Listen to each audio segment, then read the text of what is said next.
ഈശോയിൽ സ്നേഹമുള്ളവരെ, logos life എന്ന ചാനലിലേക്ക് എല്ലാവർക്കും സ്വാഗതം. ഇന്ന് നമുക്ക് ലൂക്കായുടെ സുവിശേഷം 21 അധ്യായം കേട്ടുപഠിക്കാം. വിധവയുടെ കാണിക്ക. വാക്യം 1. അവൻ കണ്ണുകളുയർത്തി നോക്കിയപ്പോൾ ധനികർ ദേവാലയ ഭണ്ഡാരത്തിൽ നേർച്ചയിടുന്നത് കണ്ടു. വാക്യം 2. ദരിദ്രയായ ഒരു വിധവ 2 ചെമ്പുതുട്ടുകൾ ഇടുന്നതും അവൻ കണ്ടു. വാക്യം 3. അവൻ പറഞ്ഞു, ദരിദ്രയായ ഈ വിധവ മറ്റെല്ലാവരെയും കൂടുതൽ നിക്ഷേപിച്ചിരിക്കുന്നു എന്നു സത്യമായി ഞാൻ നിങ്ങളോട് പറയുന്നു. വാക്യം 4. എന്തെന്നാൽ അവരെല്ലാവരും തങ്ങളുടെ സമൃദ്ധിയിൽ നിന്ന് സംഭാവന ചെയ്തു, ഇവളാകട്ടെ തൻ്റെ ദാരിദ്ര്യത്തിൽ നിന്ന് ഉപജീവനത്തിനുള്ള വക മുഴുവനും നിക്ഷേപിച്ചിരിക്കുന്നു. ദേവാലയത്തിൻ്റെ നാശത്തെക്കുറിച്ച്. വാക്യം 5. ചില ആളുകൾ ദേവാലയത്തെപ്പറ്റി അത് വിലയേറിയ കല്ലുകളാലും കാണിക്ക വസ്തുക്കളാലും അലങ്കരിക്കപ്പെട്ടിരിക്കുന്നല്ലോ എന്ന് പറഞ്ഞു. അവൻ അവരോട് പറഞ്ഞു. വാക്യം 6. നിങ്ങൾ ഈ കാണുന്നവ കല്ലിന്മേൽ കല്ല് ശേഷിക്കാതെ തകർക്കപ്പെടുന്ന സമയം വരുന്നു. ക്ലേശങ്ങളുടെ ആരംഭം. വാക്യം 7.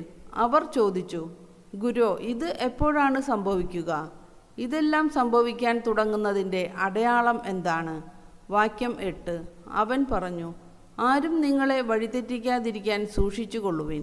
എന്തെന്നാൽ പലരും അവൻ ഞാനാണ് എന്നും സമയം അടുത്തു എന്നും പറഞ്ഞുകൊണ്ട് എൻ്റെ നാമത്തിൽ വരും. നിങ്ങൾ അവരുടെ പിന്നാലെ പോകരുത്. വാക്യം 9. യുദ്ധങ്ങളെയും കലഹങ്ങളെയും കുറിച്ച് കേൾക്കുമ്പോൾ നിങ്ങൾ ഭയപ്പെടരുത്. ഇവയെല്ലാം ആദ്യം സംഭവിക്കേണ്ടതാണ്, എന്നാൽ അവസാനം ഇനിയും ആയിട്ടില്ല. വാക്യം 10. അവൻ തുടർന്നു, ജനം ജനത്തിനെതിരായും രാജ്യം രാജ്യത്തിനെതിരായും തല ഉയർത്തും. വാക്യം 11.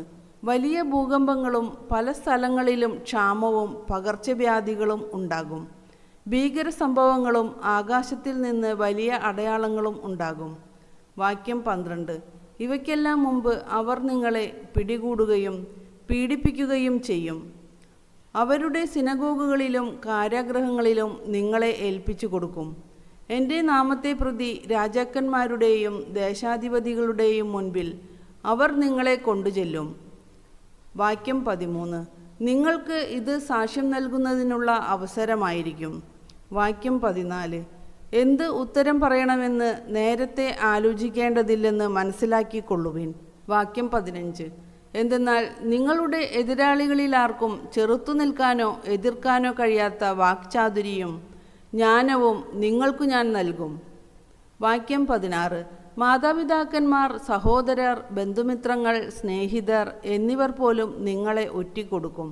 അവർ നിങ്ങളിൽ ചിലരെ കൊല്ലുകയും ചെയ്യും. വാക്യം 17. എൻ്റെ നാമനിമിത്തം നിങ്ങളെ എല്ലാവരും ദ്വേഷിക്കും. വാക്യം 18. എങ്കിലും നിങ്ങളുടെ ഒരു തലമുടി ഇഴ പോലും നശിച്ചു പോവുകയില്ല. വാക്യം 19. പീഡനത്തിലും ഉറച്ചു നിൽക്കുന്നതിലൂടെ നിങ്ങളുടെ ജീവനെ നിങ്ങൾ നേടും. ജെറുസലേമിൻ്റെ പതനം. വാക്യം 20. ജെറുസലേമിന് ചുറ്റും സൈന്യം താവളമടിച്ചിരിക്കുന്നത് കാണുമ്പോൾ അതിൻ്റെ നാശം അടുത്തിരിക്കുന്നു എന്ന് അറിഞ്ഞുകൊള്ളുവിൻ. വാക്യം 21. അപ്പോൾ യൂദയായിലുള്ളവർ പർവ്വതങ്ങളിലേക്ക് പലായനം ചെയ്യട്ടെ, പട്ടണത്തിലുള്ളവർ അവിടം വിട്ടുപോകട്ടെ. ഗ്രാമങ്ങളിലുള്ളവർ പട്ടണത്തിൽ പ്രവേശിക്കാതിരിക്കട്ടെ. വാക്യം 22. കാരണം എഴുതപ്പെട്ടവയെല്ലാം പൂർത്തിയാകേണ്ട പ്രതികാരത്തിൻ്റെ ദിവസങ്ങളാണവ. വാക്യം 23. ആ ദിവസങ്ങളിൽ ഗർഭിണികൾക്കും മുലയൂട്ടുന്നവർക്കും ദുരിതം. അന്ന് ഭൂമുഖത്ത് വലിയ ഞെരുക്കവും ഈ ജനത്തിൻ്റെ മേൽ വലിയ ക്രോധവും നിപതിക്കും. വാക്യം 24.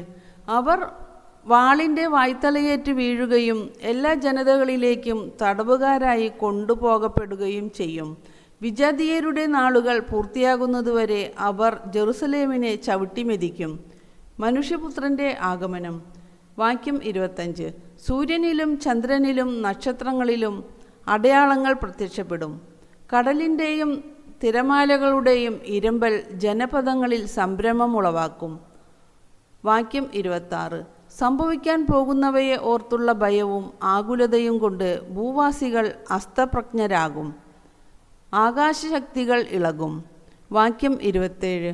അപ്പോൾ മനുഷ്യപുത്രൻ ശക്തിയോടും വലിയ മഹത്വത്തോടും കൂടെ മേഘങ്ങളിൽ വരുന്നത് അവർ കാണും. വാക്യം 28. ഇവ സംഭവിക്കാൻ തുടങ്ങുമ്പോൾ നിങ്ങൾ ശിരസ്സുയർത്തി നിൽക്കുവിൻ, എന്തെന്നാൽ നിങ്ങളുടെ വിമോചനം സമീപിച്ചിരിക്കുന്നു. വാക്യം 29. ഒരു ഉപമയും അവൻ അവരോട് പറഞ്ഞു, അത്തിമരത്തെയും മറ്റു മരങ്ങളെയും നോക്കുവിൻ. വാക്യം 30. അവ തളിർക്കുമ്പോൾ വേനൽക്കാലം അടുത്തിരിക്കുന്നു എന്ന് നിങ്ങൾ അറിയുന്നു. വാക്യം 31. അതുപോലെ ഇക്കാര്യങ്ങൾ സംഭവിക്കുന്നത് കാണുമ്പോൾ ദൈവരാജ്യം സമീപിച്ചിരിക്കുന്നു എന്ന് മനസ്സിലാക്കിക്കൊള്ളുവിൻ. വാക്യം 32. സത്യമായി ഞാൻ നിങ്ങളോട് പറയുന്നു, എല്ലാം സംഭവിക്കുന്നതുവരെ ഈ തലമുറ കടന്നു പോവുകയില്ല. വാക്യം 33. ആകാശവും ഭൂമിയും കടന്നു പോകും, എന്നാൽ എൻ്റെ വാക്കുകൾ കടന്നു പോവുകയില്ല. ജാഗരൂകരായിരിക്കുവിൻ. വാക്യം 34. സുഖലോലുപത, മദ്യാസക്തി, ജീവിത വ്യഗ്രത എന്നിവയാൽ നിങ്ങളുടെ മനസ്സ് ദുർബലമാവുകയും ആ ദിവസം ഒരു കെണി പോലെ പെട്ടെന്ന് നിങ്ങളുടെ മേൽ വന്നു വീഴുകയും ചെയ്യാതിരിക്കാൻ ശ്രദ്ധിക്കുവിൻ. വാക്യം 35. എന്തെന്നാൽ ഭൂമുഖത്ത് ജീവിക്കുന്ന എല്ലാവരുടെയും മേൽ അത് നിബദിക്കും. വാക്യം 36. സംഭവിക്കാനിരിക്കുന്ന ഇവയിൽ നിന്നെല്ലാം രക്ഷപ്പെട്ട് മനുഷ്യപുത്രൻ്റെ മുമ്പിൽ പ്രത്യക്ഷപ്പെടാൻ വേണ്ട കരുത്ത് ലഭിക്കാൻ സദാ പ്രാർത്ഥിച്ചുകൊണ്ട് ജാഗരൂകരായിരിക്കുവിൻ. വാക്യം 37. എല്ലാ ദിവസവും അവൻ ദേവാലയത്തിൽ പഠിപ്പിച്ചുകൊണ്ടിരുന്നു. രാത്രിയിൽ അവൻ പട്ടണത്തിന് പുറത്തുപോയി ഒലിവുമലയിൽ വിശ്രമിച്ചു. വാക്യം 38.